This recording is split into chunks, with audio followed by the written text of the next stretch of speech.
Dans la guerre d'attrition que se livrent l'Ukraine et la Russie dans la 5e année de l'invasion russe, le mois de mars 2026 a battu beaucoup de records. Parce que non seulement la Russie a envoyé sa plus importante quantité de drones et de missiles sur l'Ukraine, donc pour viser notamment des cibles énergétiques, mais l'Ukraine en a envoyé encore plus et elle a surpassé pour la première fois depuis 2022 la Russie dans le nombre de drones qu'elle a envoyés sur des cibles dans la profondeur russe. Je sais que intuitivement ces deux données semblent contradictoires, mais il y a une logique et en plus de ça, il y a vraiment des effets. Alors parlons-en. Bonjour à tous, c'est Sébastien et bienvenue dans cette nouvelle vidéo que j'enregistre donc après une nouvelle longue absence. Je vous avais prévenu dans mes précédentes vidéos que j'avais beaucoup de travail, notamment sur un projet de nouveau livre. Et ce n'est pas fini, en plus de ça, je vais avoir des déplacements, donc je ne peux vraiment pas garantir d'avoir un rythme régulier de production de vidéos sur le mois d'avril. Évidemment, j'en suis désolé, en plus de ça, il y a plein de sujets que j'aimerais traiter. Mais là, précisément, j'ai une fenêtre de tir dans ma charge de travail et donc j'en profite pour enregistrer cette vidéo et pour faire un point sur le mois de mars. Évidemment, donc, fenêtre de tir par rapport à ma charge de travail, donc ça c'est vraiment ma cuisine interne, mais aussi dans l'actualité au Moyen-Orient, avec ce qui s'est passé donc aujourd'hui, le 8 avril, avec cette annonce de cessez-le-feu qui a directement été violée dans la journée, notamment par des frappes massives d'Israël sur le Liban, et aussi par une potentielle réouverture du détroit d'Ormuz. Mais ce soir, alors que je m'apprêtais à enregistrer cette vidéo, eh bien, on apprenait déjà que l'Iran avait refermé le détroit d'Ormuz. C'est évidemment très chaotique et une situation très fluide, mais en tout cas, ça n'est pas le succès magistral que la Maison-Blanche a essayé de peindre pendant toute la journée. Ça s'apparente plutôt, au contraire, à un échec stratégique tel que les États-Unis n'en avaient pas connu depuis le Vietnam au moins. Mais donc, pour l'instant, il est vraiment trop tôt pour dire quelle direction tout cela va prendre, et donc je ne m'attarde pas là-dessus, je reviens sur mon sujet du jour, puisque donc au mois de mars 2026, les Ukrainiens ont lancé plus de drones sur la Russie que ce que les Russes ont lancé sur l'Ukraine. Ça, c'est une première, c'est véritablement un record.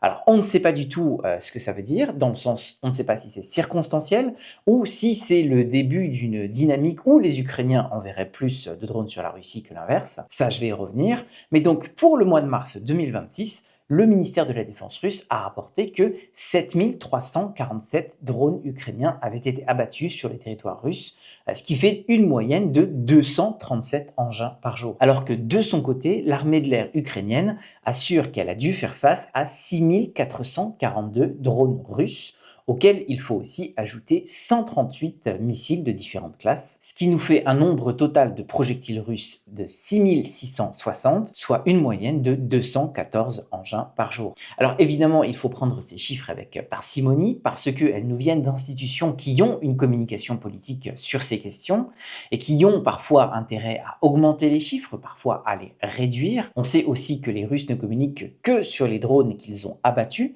et pas sur l'ensemble des drones qui ont soit atteint leurs objectifs, soit se sont perdus en vol. Et donc la prudence est vraiment de mise, mais ça donne un ordre d'idée, et quoi qu'il en soit, eh bien ça nous indique qu'au mois de mars, les Ukrainiens ont lancé plus de drones sur la Russie que ce que les Russes ont lancé sur l'Ukraine. Dans l'absolu, ça traduit la montée en puissance des capacités ukrainiennes de tir dans la profondeur. Ça veut dire qu'ils avaient des capacités de production, qu'ils avaient des stocks et qu'ils avaient les capacités de tirer ces drones, c'est-à-dire les capacités de les utiliser. Mais ça correspond à un moment très particulier puisque l'essentiel de ces drones ont été dirigés vers des infrastructures énergétiques et notamment pétrolières russes, avec notamment des frappes très impressionnantes sur les ports de Oust-Louga et de Primorsk qui sont dans la région de Pétersbourg et par lequel transitent environ 40% des exportations pétrolières russes. Ça, c'est très simple à expliquer. En fait, les Ukrainiens ont bien senti que les cours du baril de pétrole remontaient sur les marchés internationaux à cause de l'aventure israélo-américaine contre l'Iran.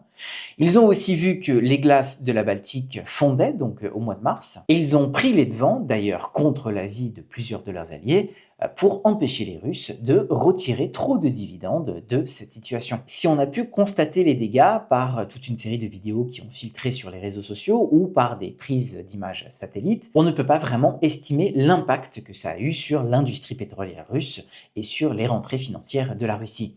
Puisque pour ça, il nous faudrait environ 2 mois, 3 mois pour vraiment voir l'impact sur les infrastructures, voir si une raffinerie est à l'arrêt ou si elle peut reprendre ses activités dès le jour d'après.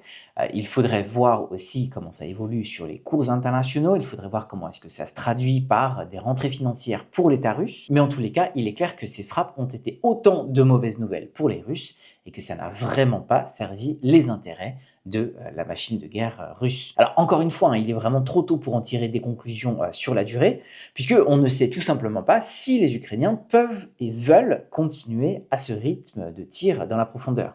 On ne sait pas s'ils en ont la capacité, peut-être que tout simplement ce qu'ils ont tiré en mars, c'était l'ensemble de leur stock, et maintenant ils doivent tirer à moindre échelle, et on ne sait pas non plus si le détroit d'Ormuz va rouvrir, ce que ça va donner pour les cours du baril de pétrole sur les marchés internationaux, et ainsi de suite. En plus de ça, il faut vraiment remettre ce succès tactique ukrainien dans le contexte de cette guerre d'attrition, puisque évidemment la Russie a souffert de ces frappes sur ses infrastructures énergétiques, mais l'Ukraine a aussi vu plusieurs de ses infrastructures gazières, notamment dans la région de Poltava, partir en flammes encore.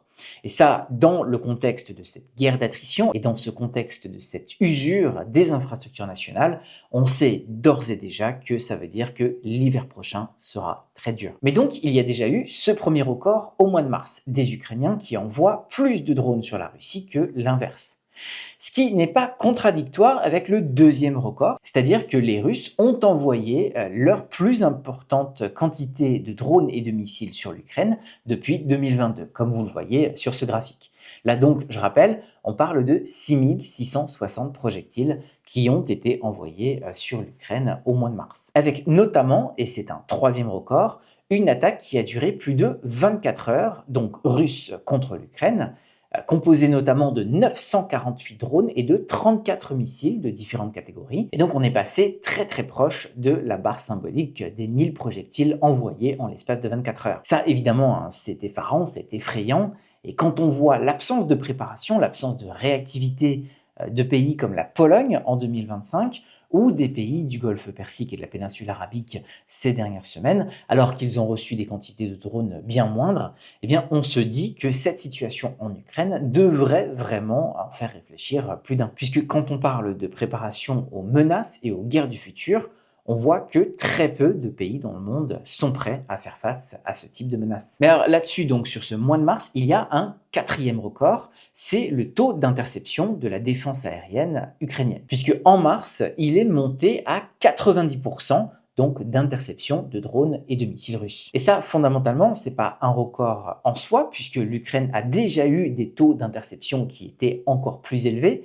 En janvier 2025, par exemple, il avait atteint 96%, mais c'était une époque où la Russie avait lancé 2600 projectiles sur l'Ukraine en un mois. Là, on est à 6660. Mais tout au long de l'année 2025, on avait assisté à une dégradation des capacités d'interception de la défense aérienne. D'une part, et j'en avais déjà parlé dans des vidéos précédentes, les drones russes s'étaient beaucoup améliorés, ils volaient plus vite, ils volaient plus haut, ils portaient des charges explosives plus importantes, ils avaient acquis une capacité de changer de trajectoire de manière imprévisible en cours de vol, ils avaient intégré des logiciels d'intelligence artificielle, et puis aussi évidemment il y avait l'effet de la saturation à cause de ces quantités de plus en plus impressionnantes. De leur côté, les Ukrainiens avaient eu des pénuries de systèmes de tir, des pénuries de munitions, un manque de personnel qualifié et plus généralement un manque de préparation généralisée. Par exemple, les infrastructures gazières qui n'avaient pas été touchées de 2022 à l'automne 2025, eh bien, quand les Russes les ont touchées à l'automne 2025, elles étaient très mal défendues. Mais donc là, on a assisté ces dernières semaines à une remontée en puissance de la défense aérienne ukrainienne. Le taux d'interception était de 80% en décembre 2025 et il est remonté à 90% donc ce mars 2026. Les Ukrainiens ont réussi à pallier à beaucoup de leurs problèmes, notamment en développant des systèmes de drones intercepteurs, en intégrant eux aussi des logiciels d'intelligence artificielle, en rationalisant leur utilisation de l'aviation, hein, donc des chasseurs et aussi des hélicoptères. Et puis aussi, et ça donc c'est le cinquième, donc là c'est pas un record mais c'est une première, mais donc ce cinquième événement marquant du mois de mars, c'est que le ministère de la Défense a autorisé des sociétés privées à mettre en œuvre leur propre système de défense aérienne.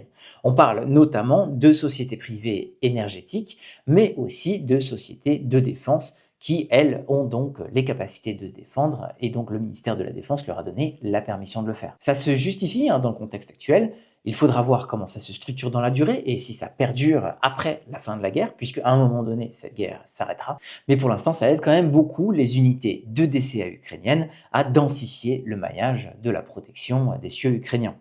Et donc voilà, vous voyez, il s'est quand même passé beaucoup de choses pendant ce mois de mars, pendant qu'on avait tous les yeux rivés sur l'Iran, sur la Hongrie ou encore sur autre chose comme écrire des livres. Premier record, hein, je récapitule, l'Ukraine a envoyé plus de drones sur la Russie que l'inverse. Deuxième record, et ce n'est pas une contradiction, la Russie a envoyé sa plus importante quantité de drones et de missiles sur l'Ukraine depuis 2022.